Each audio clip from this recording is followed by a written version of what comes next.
Hello everybody on YouTube, and here I'm going to make a video about the Legend of Zelda timeline and how Ocarina of Time is split three ways, and that it does make perfect sense regardless of what people say, because in comments I've been seeing, it's been saying things like, oh, it's just hypothetical because in every game Link could possibly die and it creates a third split.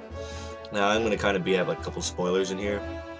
If you haven't beaten Ocarina of Time, then I'm so sorry for you. But it's kind of how it's going to work. So, my title screen, and next is here. In the story, let me make this whole screen. There we go. Wait a minute. This is retarded. Let me make it smaller. And there we go. In the story, Ganon here from Ocarina of Time, except that's not actually how he looks in Ocarina of Time. I just drew it because that's how I drew it. He gets the Triforce. Well, this is the split timeline. He gets the Triforce, and Link fails to stop him, and so he takes over, and that's where A Link to the Past comes from, and that's a third timeline. Like I said, it's hypothetical because, oh, Link could die in every single one. Well, what it doesn't say is that Link actually dies, or like he doesn't say if Link dies or if he's alive. So at the end, just as he gets defeated, or it didn't even say that, just Ganon wins, the hero of time is defeated, exactly what it says. And so it doesn't say if he's alive or dead, but we assume he died because that's what defeated means. But that's not even the point at all. I'm just saying that part. And so here we go. It's not a hypothetical timeline. I will explain why it's not and how it makes sense. So how it makes sense is Link is in the future after he already gets the Master Sword, and he's defeated the Fire Temple, the Water Temple, and the Forest Temple.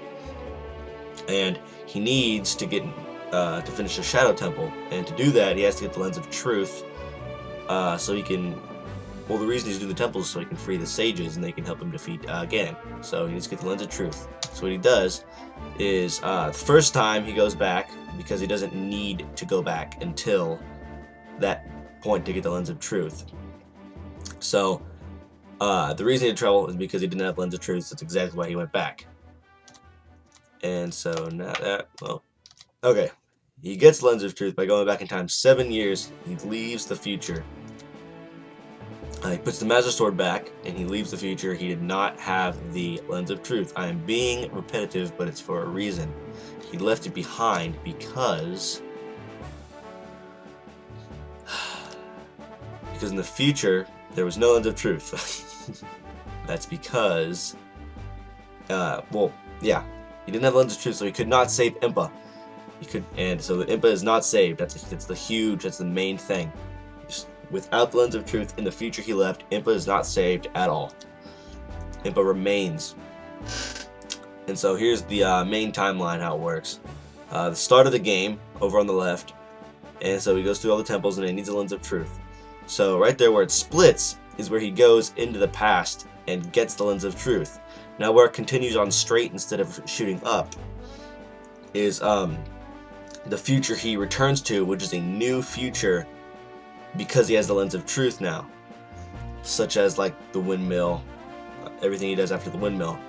So that's when everything continues, and he frees all of the sages, and that's where it splits on the very right, where it splits into two, where it's like on the top, Ganon is sealed away, which happens regardless, but where it splits up is where Zelda sends Link back in time, and so that world right there is left without a hero, and so game over, he wins, and then that's the start of the Wind Waker, because Wind Waker is a direct sequel to Ocarina of Time, so is Majora's Mask, and so is A Link to the Past. And then where it goes down is the world that Zelda sends Link to, and that is when he moves over to Termina to do Majora's Mask. And those are the two timelines that are accepted by everybody. And then if you could go back to where it says future without lens, where it shoots straight up, that's the future that he left. And so the sage was not saved, so Ganon wins. So game over, the finish of the game, and that is where A Link to the Past comes in.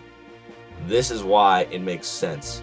Most people are like, oh, it's all hypothetical. It's not. He did not have the Lens of Truth in that world that he originally traveled to in the future. So Ganon won. That is the main bullet of this presentation. That is why it makes sense. It is not hypothetical.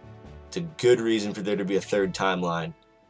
And at this point, Nintendo has pretty much, at least I heard that Nintendo has said that this is the actual, like, legitimate timeline. So this is something that you guys need to think about. More theorists here to come, and there are a lot of gaps. And I did not mention what happens actually after Ocarina of Time, before like A Link to the Past and before Wind Waker, because that's not relevant right now. But so, like I said, there's Wind Waker, A Link to the Past, and Majora's Mask are all direct sequels on 3 separate timelines. And that's exactly how it makes sense. So if you have anything to write to me about this, then please feel free to comment completely, and I will almost always, at least I'll try to comment back unless it gets like huge, but I probably won't. But yeah, so I'll always try to comment back, and try not to PM me because that gets really annoying. And if you like the video, more come, then just subscribe. And if you think it's good, like the video. And if you don't think it's good, then dislike the video. But if you don't understand, then comment. Don't just straight up dislike, because that'd be kind of rude. So, like I said, if you completely disagree, dislike. If you agree, thumbs up. So thanks for watching, and goodbye.